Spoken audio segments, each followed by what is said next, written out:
I agree with everything Waleed said. If what the question was meant to ask was, you know, as meaning a society without religion, then I'd say you want to be careful what you wish for. And perhaps he's talking about a society without politicians who are expressly religious. Well, then maybe we should all be praying very hard for that. I'm not sure, but you know, I mean, you imagine or voting very hard for it. That's right. I mean, I mean, what Waleed said is absolutely true. Secularism means everybody can get involved, and I mean, it's a great thing about a country like this. But you know, you imagine back in time. I don't want to imagine a world that never had Mozart or Bach in it. You know, you have to be careful what you ask. You're not religious, though. Why do you value religion?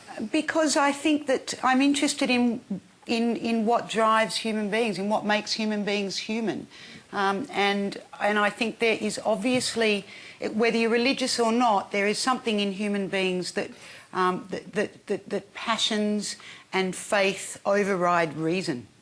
In just about everything we do, from we get up in the morning and we choose what to wear, or you know, there's a lot that's going on in human behaviour that is not that well thought out, and in fact, a lot of our reason is in analysis. It's after the fact, and I think that none the worse for that, though. No, well, you need both, you know. Though it's true there aren't many secular Gothic cathedrals, for example. But Verdi could write a beautiful. What do you call the Kremlin? No,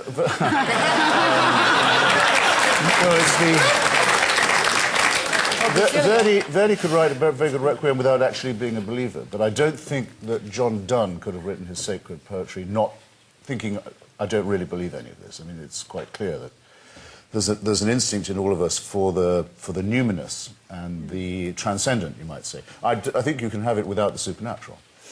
In fact, I think you have to. Well, again, I couldn't agree more with, if I may call you one in.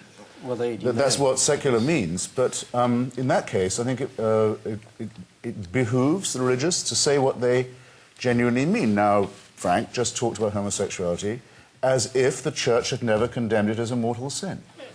Yes. I mean, it's extraordinary.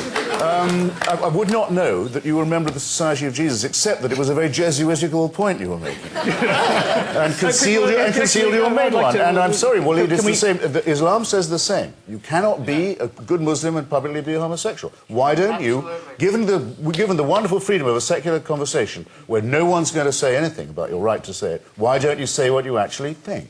How about that? OK, yes, Anne, and then I'd like to hear from Frank. Can I just say that what I find interesting about your book, Christopher, is that everyone's the same, and yet we're all violently different. And if you are a cultural Catholic, as I am, I don't listen to what the Pope says every day and take my guide from him. My mother, who's 84, says she had a Vatican bypass 30 years ago. You know, it isn't like you see it. Maybe because you're not a believer, you don't understand that Sounds like progress of a kind. No, but she converted from a completely non-believing family when she was about 20. But the thing is that religion is so manifestly pluralist as well. I mean, there's so many different ways in which people see God. And even within the Catholic Church, there's violently different ways in which people practice their faith. Did you say and violently? The idea... I missed that. You did say violently. Well, violently, I agree with you. I agree with you on all that you say about violence among religion. And that's the point. I like the old Greeks and the Romans. You had a god of war and a god of peace, and, you know, you had different kind of gods. I like that. But the idea that we're all following the Pope, I think, is a bit misguided. OK, You're either a Roman Catholic or not. You can be tons of kinds of Catholic. Oh, you'd be surprised. There are 5 popes I know about. There's a Coptic pope, there's an Eastern pope. No, all right. Well, I'm talking about the one in Rome. Not accepting the authority of the Holy Father. I leave it to this father, but I mean, I think that's not... I think since about 1969... People who take their faith a la carte and cafeteria style don't impress me very much on the points of principle and conviction that we're supposed to be talking about. If Catholics were following the Pope, they'd all have 10 children. They don't. Well, Frank Brennan, that's a start too. Can I hear Frank Brennan on progress of a kind? The fundamental point that Christopher Hitchens made, which is how can you say something which is clearly against the teachings of your church, clearly against the teachings of the Pope? I haven't said anything clearly against teaching my church or against my Pope.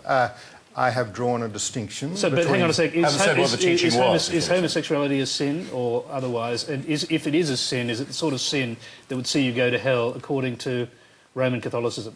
No, homosexuality is not a sin. It's a disposition. If you want to argue about whether particular homosexual acts are appropriate for an individual in a moral context, that would require a pastoral discussion with that individual. What we were discussing previously was what should be the law in a civil society such as Australia, where you have people of different religious convictions. And the question was whether or not there should be same-sex marriage. Now, that is not an issue which is resolved by determining what the Catholic Church says to its own members it regards as moral or immoral. They're quite distinct questions. Walid Ali, you're on the same question, if you like. Is homosexuality a sin in Islam? I'll get to that. The thing I want to say... No.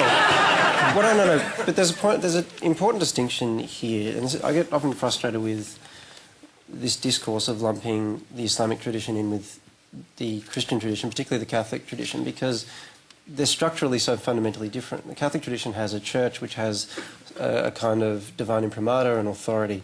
The Islamic tradition is a far more anarchic tradition in a sense. There is no centralised authority, especially in the Sunni tradition. So to say the Islamic teaching on anything is X is a position that immediately becomes contestable. You can try to verify it statistically or otherwise, but the point is that at the very least in theory, if not in practice, any position that you take is a position that you take that may or may not, that may be fallible and is open to being contested by other Islamic theologians or other Muslims and so on. So on any question, whether it be homosexuality or it be anything, you will find a position that the majority take. And on the question of homosexuality, undoubtedly, if you took a poll in the Muslim world, you would find that most people would consider it sinful behaviour. But if you took... Dodging it.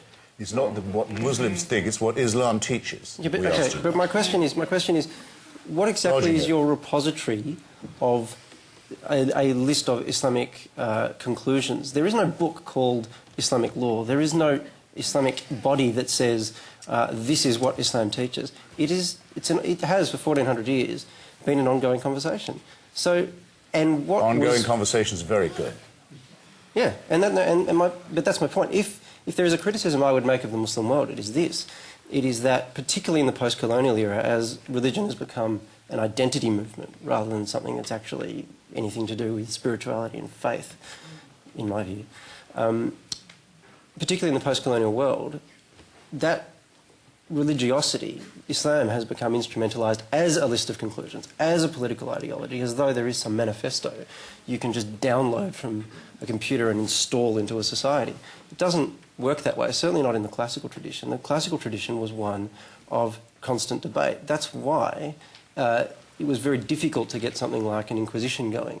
We managed it at some point, but it was not terribly successful, and it ultimately crumbled because you can't ultimately centralise authority to make definitive statements on behalf of God in the Islamic tradition. That's an act of polytheism to do that in the Islamic tradition.